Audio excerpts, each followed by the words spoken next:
Before I get started on this video, I just want to say I am very grateful for the way I grew up. Because boy, even though I live in a nice neighborhood now, those street smarts stick with me. Oh, they stick with me. We're back on Mr. Ballin's channel. Horrifying home invasion in a safe neighborhood. A lot of times that's where it happened. That's where it happened.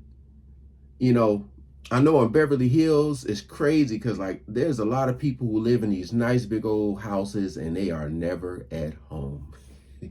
And they're always getting broken into. But we're going to check this out again. Appreciate you guys coming over. This is an older Mr. Ballin. This was 2 years ago. All right. So again, shout out to this brother. Make sure you guys are subscribed to him. Check out his merch. He got flannels. He got hats. Shout out to all the good humans. Link is always in the description for those who are asking. So we ain't gonna waste no more time. Let's jump right into it. We all like to believe that when we are home behind our shut and locked doors and shut and locked windows, tucked away, and there's some people who don't even do that. Some people don't even lock their doors. You always see it on movies and shows. People just come walking in their house. Ain't no way. Inside of our bedroom under our covers that we're safe. That our family members and their bedrooms, they're all safe. But in reality, that's not true. Most of the time it is. And most of the time that illusion of safety is enough that you don't think about it very often, that someone actually could probably break into your house if they wanted to. I'm trying not to pause so much, but it's a trip not hearing the background music or nothing like that. Like I said, this is early Mr. Ballin. His brother done came a long way. Not all houses. Some people are much more prepared than others. But most people never have to worry about that actually becoming a reality, someone breaking into their home. But there are people that do live that nightmare. Yeah. When the place they look at as safe becomes unsafe. Today's story is about someone who believed they lived in a safe house, in a safe neighborhood. Look at the guy in the back. But in a moment's notice, that illusion was shattered. Before we get into today's story, if you are a fan of the strange, dark, and mysterious told in story format, well, then you've discovered the right channel, because that's all I do, and I upload 3 to 4 times a week. So if that's your style and you might be interested in something like that, I would encourage you to please gently incinerate, gently incinerate.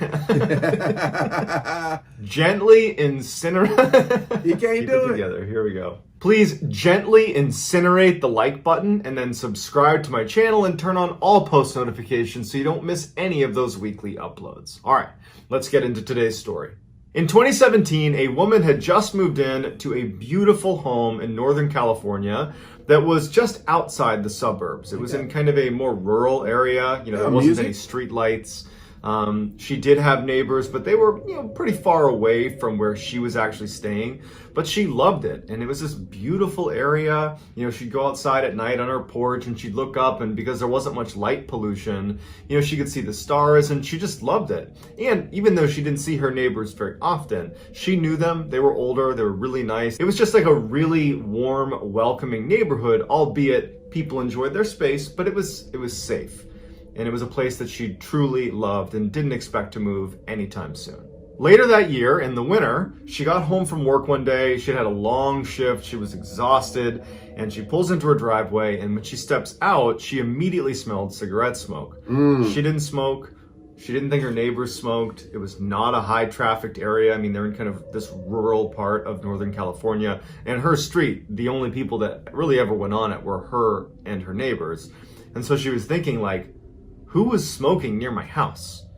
But it was really, really foggy this day. She could barely see, even when she was pulling into her driveway, she could only see what her headlights had illuminated on her house. I mean, it was like no visibility. She kind of glanced around, but she was like, you know what? I'm so tired. I just want to go to bed.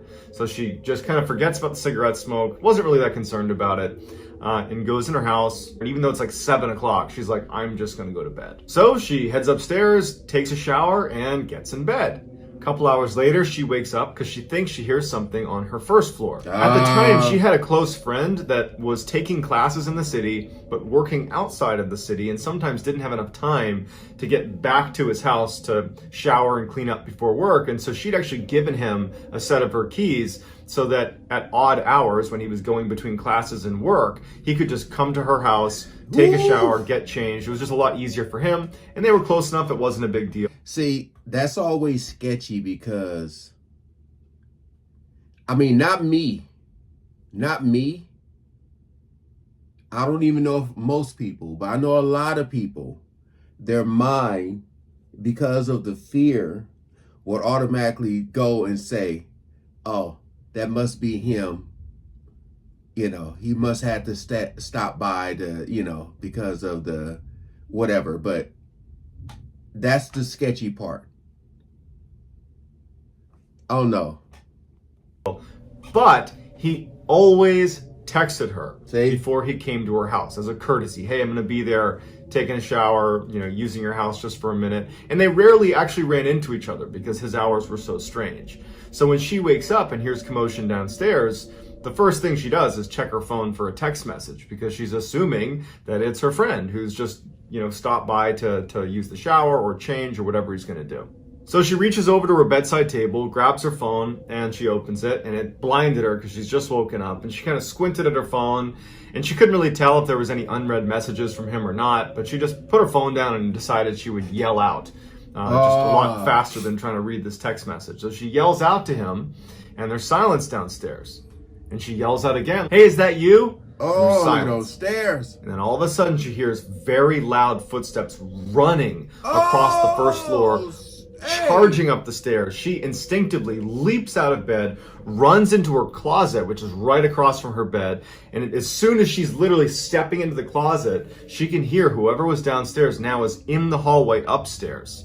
And so the layout upstairs is there's a bedroom on the left, a bedroom on the right of the hallway. And straight ahead at the end, there's a bathroom.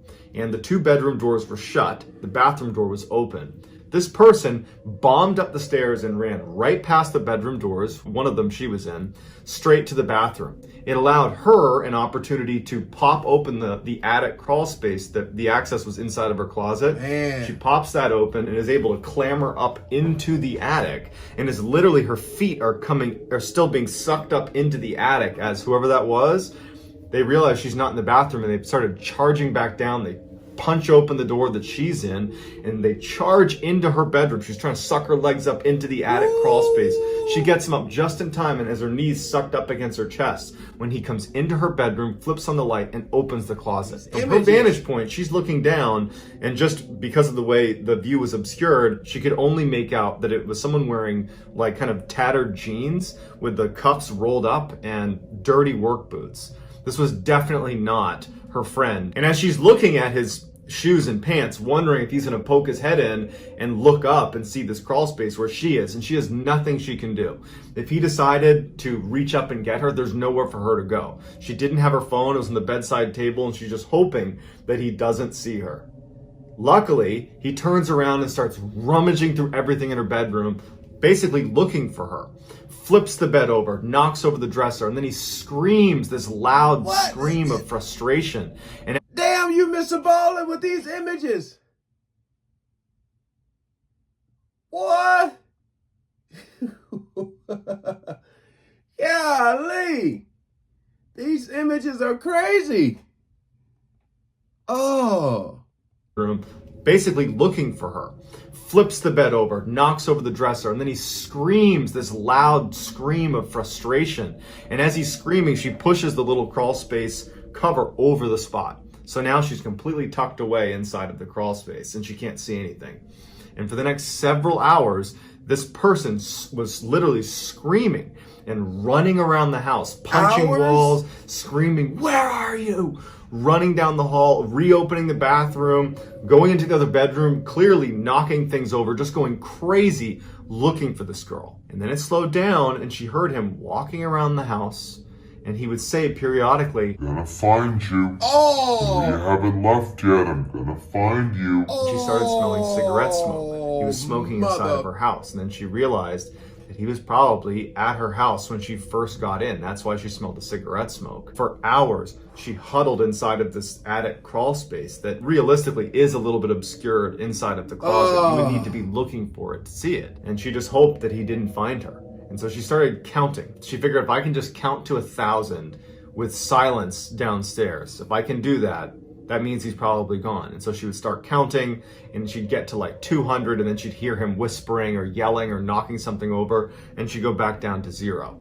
And so all night, she basically would try to count to 1,000 until finally she did, without it being interrupted. It was probably like 5 or 6 in the morning. So it's been hours and hours of this guy looking for her in her house. And she believed that it was safe enough for her to open up the attic crawl space and kind of peek back into the room. And so she moves the attic crawl space, the little square piece of wood that blocks the crawl space, she lifts it up and moves it. And she can now see that just from her little vantage point to where his feet were, that she could see before, that clearly things have been broken. There's glass on the ground. She can see there's clothes on the ground. And she wriggles down. There's no sign of him. It's been a while since she heard him. And she darts across her now destroyed bedroom. Her bed's been flipped. Things have been broken. There's holes in the wall. She gets her phone and goes right back in the crawl space. She calls the police and is like whispering as she's talking to them, because now she's worried that maybe he heard her and he's gonna come back. She really doesn't know if he's gone. She just knew she had to call the police. Otherwise, she was dead if he was still there. She gets the police on the phone. They say, we'll be right there. Stay where you are.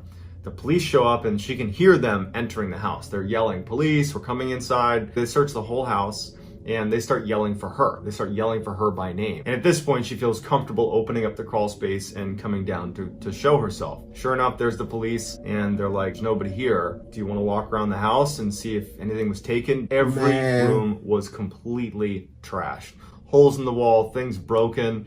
Whoever this was looking for her everywhere in the house and was basically rummaging through everything to try to find her. And the police are like, you're very lucky that you thought to jump into that crawl space, because we found a number of your knives from your butcher block have been taken out. They were scattered around the house. It seems like he might have grabbed a knife and then in frustration was maybe looking for you and slashing at different things. Then he'd throw a knife and get another one. It's pretty clear this person was trying to do you harm, and you're very lucky that you had the wherewithal to immediately, when you heard those running footsteps, charge into the closet and hide in the attic. That almost definitely saved your life. Although she would stay at this house for another 3 years after the incident, it ultimately proved to be too difficult to stay in that house. She was constantly afraid that it was going to happen again. It was very traumatic, and so she ultimately moved. So it just goes to show that while we believe we are safe when we are home, the reality is all those locks and cameras and all the stuff we install around our house to keep ourselves safe, that's really just to keep the honest people out.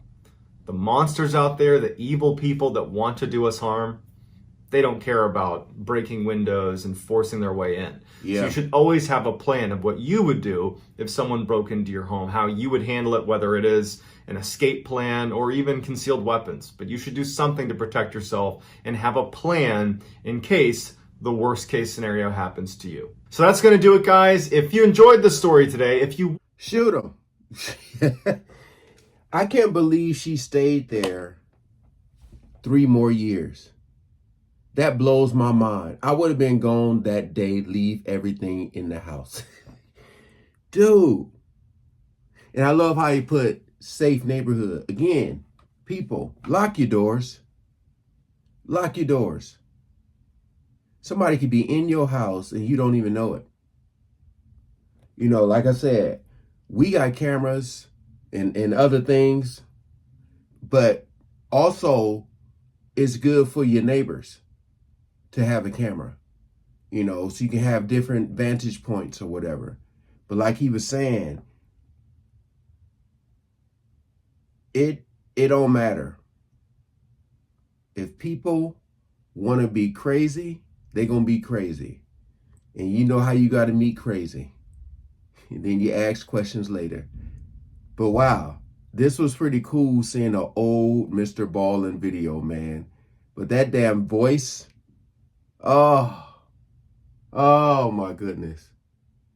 Hey, appreciate you guys coming over. Y'all stay safe out there, man. Lock your damn doors. All right? Lock your damn doors. Peace out.